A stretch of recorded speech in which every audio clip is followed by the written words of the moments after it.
दोस्तों प्रणाम। एक बार पुनः से कवि संतोष चैनल पर आप सभी देशवासियों का हार्दिक स्वागत बंदन। आज मैं फिर से एक नए शहर और नई वीडियो के साथ उपस्थित हूं और इस उपस्थिति का मतलब भी आप लोग अच्छी तरह से जानते हैं। कवि संतोष हमेशा अवधि पारंपरिक सांस्कृतिक प्रोग्राम में लिप्त ऐसी महिलाओं, ऐसे कलाकारों की तलाश करता रहता है जिन्हें प्लेटफॉर्म चाहिए, जिनकी आवाजें अच्छी हैं, जिनके बातचीत करने का तरीका अच्छा है, लेकिन सोशल मीडिया पर उनकी पहचान नहीं बन पा रही। मैं हमेशा वायरल चेहरों के पीछे बहुत कम भागता हूं। हमारी कोशिश होती है कि हम ऐसे कलाकार, ऐसे फनकार की तलाश करें जो वास्तव में अपने, चाहे कभी कभी होता नहीं कि जानकारी के अभाव में, कभी कभी सिस्टम के अभाव में, जिसकी आवाजें विलुप्त हो रही, जिसकी कलाएं प्रतिभाएं दबती जा रही हैं, इसी तरह से मेरी तलाश रहती है। मैं ऐसे लोगों को जोड़ता हूं, आप लोगों के बीच में रखता हूं। आज कभी संतोष चैनल से जिस कलाकार का प्रसारण होगा, इस कलाकार के अंदर जो भावनात्मक बातचीत करने का तौर तरीका है, जो अपनी बात रखने का सिस्टम है, वो बिल्कुल किसी अभिनेता या किसी अभिनेत्री से कम नहीं। एक बात। दूसरी बात कि आप अवधि गीत गाती हैं, यूट्यूब चैनल चलाती हैं, संगीता लोकगीत 565 आपके चैनल का नाम है, और आप संगीता दुबे जी हमारे बीच में हैं। मैं तो अपनी भाषा में कहूंगा कि अवधि की बहुचर्चित कलाकार है। आपके अंदर वो परफॉर्मेंस, वो क्षमता है, लेकिन दुर्भाग्य है किन्हीं कारणों बस आपकी वॉइस वायरल नहीं हो पा रही है। आइए एक छोटा सा मेहनत हम करते हैं अपने चैनल पर संगीता जी के लिए, और उम्मीदें आप सभी दर्शकों से रखते हैं कि मेरी आवाज अगर आपके कानों तक पहुंच पा रही है तो जरूर आप लोग सपोर्ट, समर्थन करते हुए संगीता जी की आवाज को दुनिया के कोने तक पहुंचा करके इनकी भी प्रतिभा को निखारने का काम करेंगे। आप अम्बेडकर नगर से हमारे बीच में। स्वागत है मेरे यूट्यूब चैनल पर। Hello friends, Radhe Radhe. कुछ और कह दीजिए बस। Thank you. आपका इतना कहना और इतने कहने का अंदाज ही इतना अलग लगता है, जैसा लगता है कि कुछ अलग हो गया। कैसे हैं आप? एकदम बढ़िया है, कान्हा जी की कृपा है, बहुत अच्छे हैं। अच्छा ये बताइए, पहले तो कुछ काम के सवाल हो जाए मैं चाहूंगा, इसके बाद संगीता जी से कुछ जीवन की चर्चाएं होंगी। यूट्यूब कितने दिन से चला रही हैं? मैं यूट्यूब साल भर हो गया मेरा यूट्यूब चलते हैं। 1 साल हो गया। 10 मई से 2024। 10 मई 2024 से? नहीं 24 नहीं, 23 से ही चल रहा है। अच्छा 23 से चल रहा है, यानी मोनेटाइज हो गया चैनल? जी जी। क्या लगता है अगर लगभग 1 साल 1.5 साल अगर यूट्यूब पर काम करते आपको हो गए और अगर अर्निंग नहीं हो पा रही या कम हो पा रही, तो आप लापरवाह हैं या आपकी किस्मत ही ऐसी? नहीं, अपनी तरफ से तो मैं कभी लापरवाही नहीं की हूँ। अभी थोड़ा 2-3 महीने से ध्यान नहीं दे पा रही हूँ चैनल पे, क्योंकि घर पे थोड़ा सा काम था, इसलिए नहीं ध्यान दे पाए। बाकी मैंने यूट्यूब पे कभी लापरवाही नहीं की। मेहनत किया आपने? बहुत मेहनत की हूँ, रात दिन मेहनत की हूँ, और रात दिन मेहनत करके अपने चैनल को मोनेटाइज भी की हूँ। हाँ, मेरे भाई बहनों का सपोर्ट भी था इसमें। बहुत सारे भाई बहन बहुत मेरा सपोर्ट किए हैं और उनका मैं शुक्रिया अदा करती हूँ। तो संगीता का 2 साल मेहनत किया आपने और चेहरा वायरल ना हो, गीत वायरल ना हो, पहचान और बड़ी ना होने पाए, तो मेहनत आपने जी तोड़ मेहनत किया, तो क्या इसका मतलब फिर जिस कान्हा जी को आप मानती हैं, जिसे अपना भगवान मानती हैं, इसका मतलब भगवान आपके साथ गद्दारी कर रहे हैं? नहीं, मैंने कभी ऐसा नहीं सोचा। वो भी धोखा नहीं दे रहे, भगवान तो धोखा नहीं दे रहे। भगवान कभी किसी को धोखा नहीं देते हैं। वो तो अपने कर्म का हिसाब किताब होता है। मेरा कर्म जैसा हुआ ऐसे मुझे मिल रहा है। ये हमारे अगले जन्म का जो है कर्म है जो हमको मिल रहा है, भगवान किसी के साथ गद्दारी नहीं करते। भगवान तो सबका हिसाब किताब बराबर रखते हैं। अच्छा देखिए, भगवान का रजिस्टर भी है इनके पास, कान्हा जी की भगत भी है, और पहले आप लोगों से राधा राधा कहते हुए बात की शुरुआत करी है, तो मैंने सोचा कि हो सकता है अगर आपके वायरल होने में कोई कोर कसर रह जाती है, तो कहीं ऐसा तो नहीं कान्हा जी नाराज हैं आपसे, कान्हा जी आपके साथ गद्दारी कर रहे हैं, क्योंकि भगवान ने मेरे साथ बहुत गद्दारी किया है। भगवान का क्या दोस्त है? भगवान अपने बच्चों को कभी तकलीफ, कोई माँ बाप अपने बच्चों को तकलीफ देते हैं? आप बताइए, जानबूझ के तो कोई तकलीफ नहीं देता है। नहीं, जो बच्चा बाप को बाप न माने, माँ को माँ न माने, तब बताइए क्या किया जाएगा? फिर भी वो माँ बाप कठोर तो बनते हैं, पर अंदर से कठोर नहीं होते हैं, जुबान से कठोर होते हैं। क्योंकि अगर उनको सजा ना दी जाए, उनको कैसे सुधारा जाए? माँ बाप इस तरीके से कठोर बनते हैं, बाकी अंदर से कोई भी माँ बाप कठोर नहीं होते। कितने भी गलत माँ बाप हो, अपने बच्चों के लिए कोई माँ बाप गलत समझ मतलब करते ही नहीं, ना गलत सुन पाते हैं, और इसीलिए वो अपने बच्चों को कोशिश करते हैं, सुधारते रहते हैं कि अब सुधरेगा, अब सुधरेगा। बाकी सब कर्म है। यानी अगर आप वायरल नहीं हो पा रही हैं, आपकी वीडियोस नहीं जा पा रहे हैं, आपकी मेहनत बराबर है, तो भी आपका ही कर्म दोषी है, यानी कान्हा जी दोषी नहीं है। नहीं, मैं तो सोच रहा था कि कान्हा जी दोषी हो जाएगा। नहीं, मेरा मन था इस इंटरव्यू में आप कहने कि भगवान बहुत दोषी है। नहीं, हम कभी ऐसा सोचे नहीं और ना कभी ऐसा सोच सकते हैं।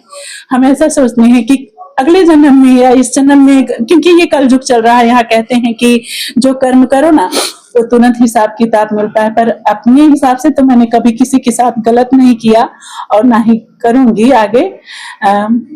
बाकी मेरा कर्म जाने, बाकी कर्म जाने, कान्हा की मर्जी। हाँ?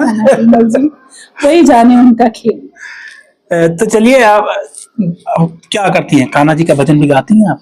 बिल्कुल, भजन भी गाते हैं और भी सॉन्ग गाते हैं, माता जी की गीत गाते हैं। भजन तो उनका मेरा फेवरेट है, कान्हा जी का। अच्छा संगीता, यूट्यूब चला रही हैं, मान लीजिए यूट्यूब आप इतने दिनों से चला रही हैं, घर में पति का विरोध, परिवार का विरोध या सास ससुर का विरोध, ऐसा कुछ कोई कभी विरोध भी किया? नहीं, मेरे पति तो मेरे साथ थे, इसके लिए मैं कभी नहीं बोलूंगी। वो मेरी लाइफ में आके मेरा सपोर्ट भी करते थे, और ज्यादातर हमको हमारे बच्चे भी हमारा सपोर्ट किए हैं। हमारा बेटा थोड़ा सा है, पर वो भी हमको कभी इस चीज के लिए नहीं रोका। बाकी घर में तो हमारे सभी साथ देते हैं। जब भी हम किसी के साथ वीडियो बनाना चाहते हैं तो हमारे भाई मतलब जेठानी है, उनके बच्चे में सबके साथ बना लेती, कोई बुरा नहीं मानता इस चीज को। बाकी हैं कुछ लोग जो हैं बुरा मानते हैं, तो उसपे हम केयर नहीं करती आप? नहीं जानते। अच्छा, एक और बड़ी बात होती है कि अगर आपके पति आपकी लाइफ में पड़े हैं, आपकी लाइफ चल रही है, वो लाइफ में लगातार बने हुए हैं, लाइव देख रहे हैं, पता चला लाइव चल रही 10 बज रहा है रात को, तमाम लोग जुड़े हैं, 100 150 200 लोग जुड़ गए आपके साथ। कमेंट करने वाले भैया लोगों में से कुछ लोग थोड़ा सा शर्म का पर्दा हटा के बेशर्म हो जाते हैं जी। कमेंट करते समय। ऐसे में पति अगर आपको देख रहे हैं, तब क्या होता था आपके पति के बीच में? कोई अनबन या? लाइफ में पहले जब हम शुरू लाइव चलाते थे तो अजीब अजीब से लोग आते थे, जिसका सामना करने में मैं डरती थी, यहाँ तक कि मैं बीमार पड़ जाती थी। 4-4 दिन तक मैं लाइव नहीं चलाती थी। फिर मुझे कुछ मतलब सिस्टर मिली जो मुझे बहुत हिम्मत दी, लड़ने की हिम्मत दी और लाइव चलाने की हिम्मत दी। फिर मैं लाइव चलाने लगी और फिर मेरी लाइव में अच्छे लोग भी, गलत लोग भी आते थे। तो मैंने एक सफाई अभियान भी चलाया था कि जिसको मतलब जो भाई बहन हमारे पुराने थे, जो हमको बहुत सम्मान देते थे, वो उनको हटाते थे। पहले तो समझाते थे, पहले हम समझाते थे, हमारे समझने से नहीं समझते थे, तो फिर वो अपने लैंग्वेज में समझाते थे। क्योंकि अच्छे लोग जो होते हैं वो अच्छी बातें समझते हैं, जो बुरे लोग होते हैं ना, जिसका दिमाग बुरा होता है ना, वो जल्दी समझते नहीं, तो उनको उन्हीं की भाषा में समझाया जाता था, तो समझते थे। नहीं समझते थे फिर हाइड मारा जाता था। और बाकी तो लाइव में अभी मेरे बहुत, यहाँ तक कि 75 साल के लोग जुड़ते हैं और बहुत सम्मान करते हैं, और उनका हम तहे दिल से धन्यवाद करेंगे। जो भी भाई बहन है बहुत मानते हैं हमको, इतने 75 साल के हैं, हमको दीदी बुलाते हैं, हमें बहुत अच्छा लगता है, सम्मान देते हैं। अब क्या लगता है, यूट्यूब जैसे लगता है कि यहाँ से कमाई हो ना हो, पैसा है ना आए, लेकिन यूट्यूब का जो ग्राफ बढ़ रहा है, जो यूट्यूब पे पहचान बढ़ रही है, इस पहचान से आपको कैसा लगता है?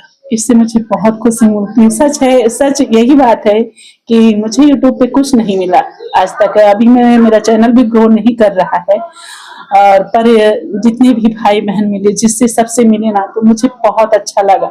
पहले मैं बीमार बहुत रहती थी, यूट्यूब पे आके मेरी बीमारी कम हो गई मेरी बीमारी कम हो गई।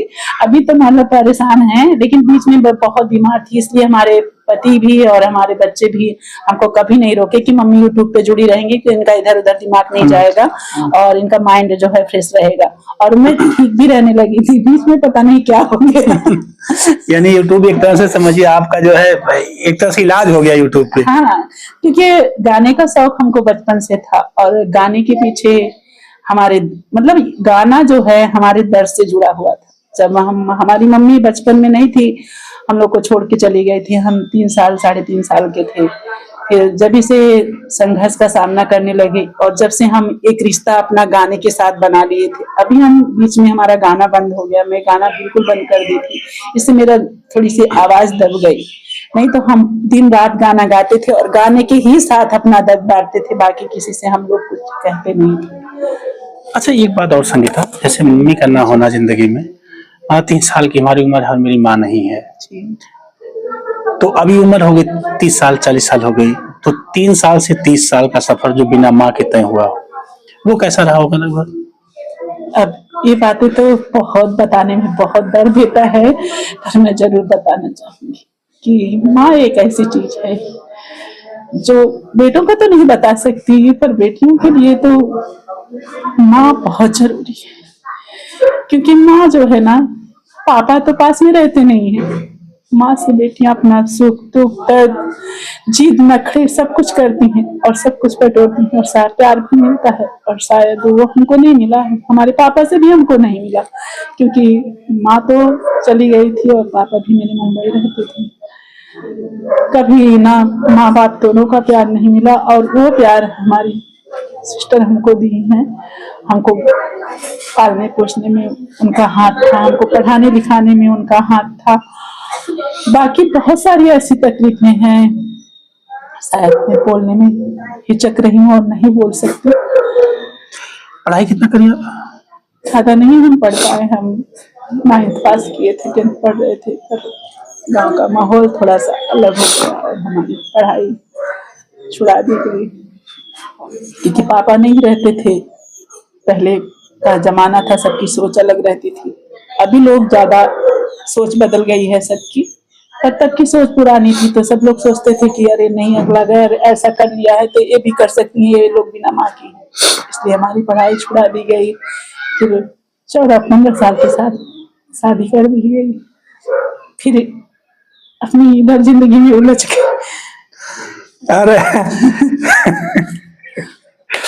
यानी हाई स्कूल पढ़ते पढ़ते आपकी शादी, इसलिए सोचेगा वो जमाना ऐसा था, मतलब कि बेटियों के प्रति, बहनों के प्रति 8 पास किए थे तो शादी हो गई थी। इतनी सतर्कता होती थी ना, कहीं सम्मान ना चला जाए, एक बहम एक डर होता था। अभी तो बहनें 25-26 की होती हैं, 28 की होती, तब हम शादी करते हैं। लेकिन तब ये था कि बचपन में शादी कर दो, बहन अपने घर चली जा रही है तो मर्यादा लुट जाएगी, इज्जत चली जाएगी। क्या लगता है, पहले तो मेरी समझ से ऐसा नहीं होता था, लेकिन अब लगता है कि समाज में 20 साल 30 साल 25 साल तक हम लड़कियों को रोक देते हैं, लड़कों को रोक देते हैं। पहले से अब में बहुत बदलाव आया है, हो रहा है आज भी, बहुत उससे भी ज्यादा बढ़ के हो रहा है। लेकिन लोग नहीं कर रहे हैं अपनी बच्चों की शादी। इस एक तरीके से बहुत अच्छा भी है, क्योंकि बच्चे समझदार हो जाएं, अपना भला बुरा समझने लगे। हम लोगों को तो नहीं समझते कि हमारी भलाई किसमें है, हमारी बुराई किसमें थी। माँ बाप जो कहते थे करते थे। माँ बाप का आपकी बहनें कितनी हैं? हम 2 बहनें हैं, एक बड़ी सिस्टर है मेरी और एक मैं हूँ। आपकी एक दीदी बस? हाँ। अभी दीदी है आपकी? हाँ दीदी है। वो कहाँ रहती हैं? वो वहीं जलालपुर अम्बेडकर रफीगंज से रही, स्कूल जानते हैं, सुने होंगे। हाँ। हिजरा वहीं रहती है, मतलब कहीं परदेसी नहीं हो? नहीं, वो गांव में रहती है, उनकी शादी वहीं है, पास में ही रहते हैं, मिलते जुलते भी हैं। तभी परेशानी में हमारी दीदी जब भी हमको जानती है परेशानी, अभी हम 10 दिन पहले बहुत परेशान थे, हमको टाइफाइड हो गया तो भाग के आई है हमारे लिए। हमारी परेशानी सुन ले तो वो समझ लिए कि जितना दर्द मुझे होता है उससे ज्यादा दर्द उनको होता है। अच्छा संगीता, अगर ये एक सवाल और रखा जाए कि चलिए मम्मी नहीं रही, पापा भी परदेसी रहे, जीवन अच्छे से चलता रहा यूट्यूब जगत में आपका भी, अगर आपको ये दिया जाए, मतलब कि आप किसे सबसे ज्यादा प्यार करती हैं? हम सच बताएं तो अभी बच्चों को छोड़ के, क्योंकि कोई भी माँ अपने बच्चों से तो बहुत प्यार करेगी ना, तो जैसा भी माँ होती, बिल्कुल माँ होती है, और बच्ची जो माँ की जान होती है। और पति की जगह है।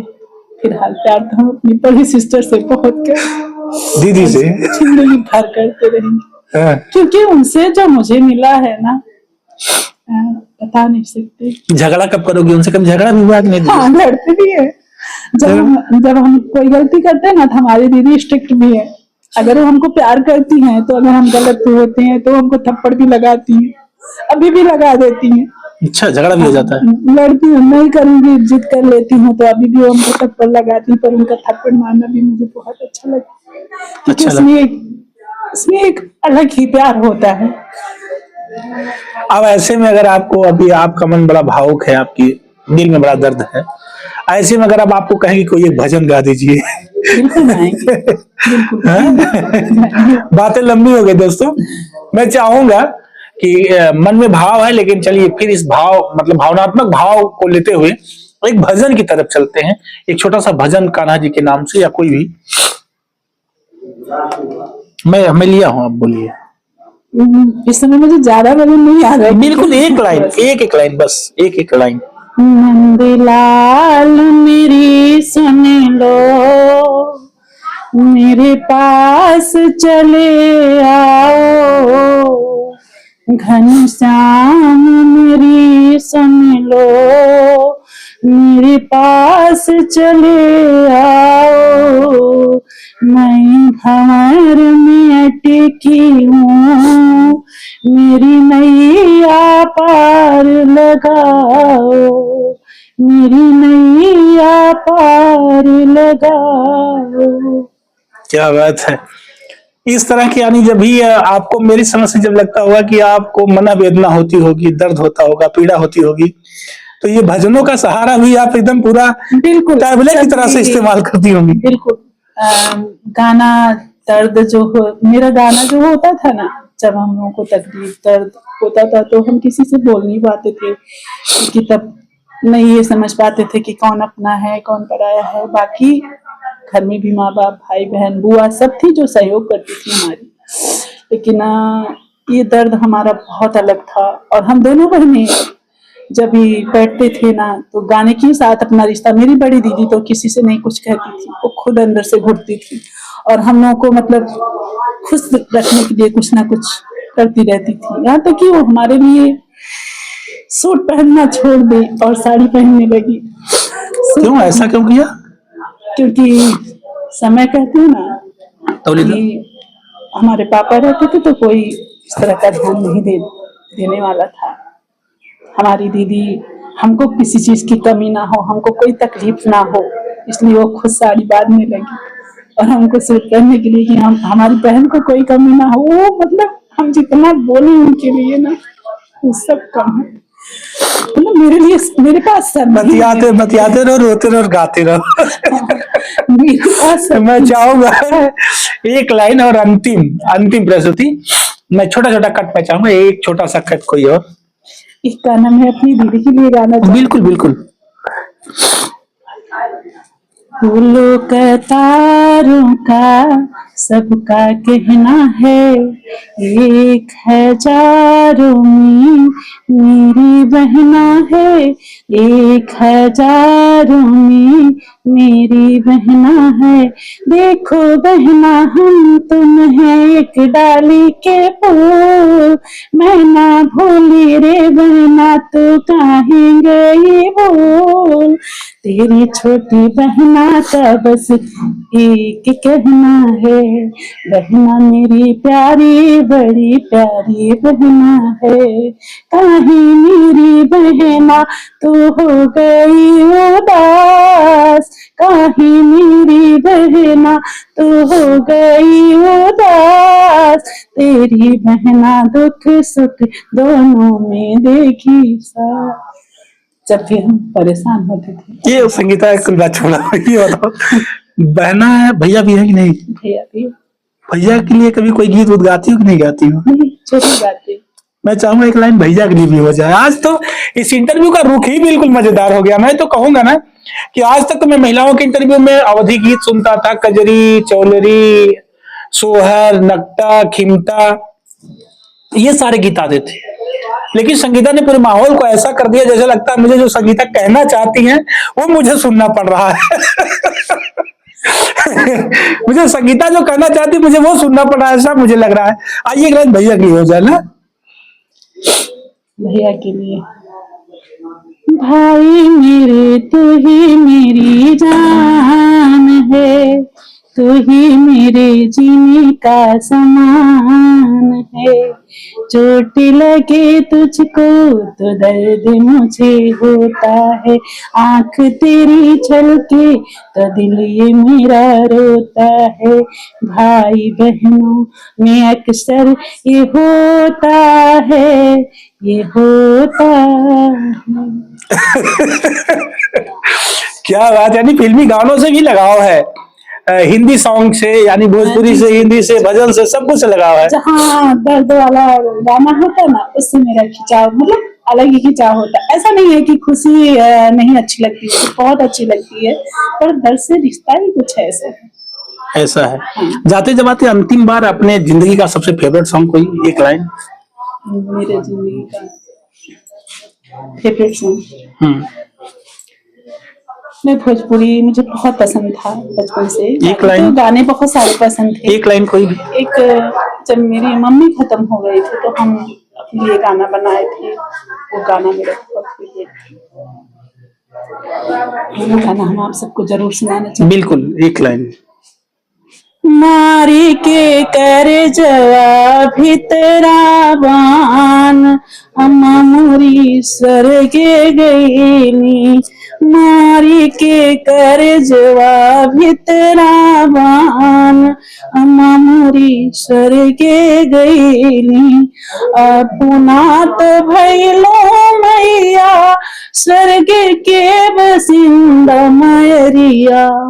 हम सबके कई दिहलो अनाथ, मैया मोरी स्वर्गे गईली। हम सबके कई दिहलो अनाथ, मैया मोरी स्वर्गे गईली।